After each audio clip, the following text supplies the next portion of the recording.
in a way. Untuk kau dapat title sales engineer tu lah. Faham? Kalau kau nak exact ke apa, boleh, tak ada masalah. Okay. Macam tu. So dalam kerja kau ni kan, apa, ada dark side tak?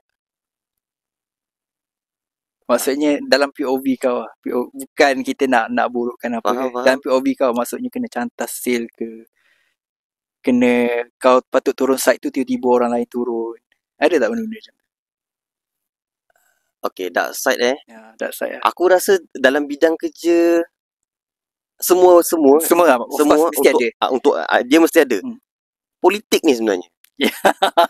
Oh, yang tu aku tak pernah terfikir. Politik kerja ni sebenarnya. Okay.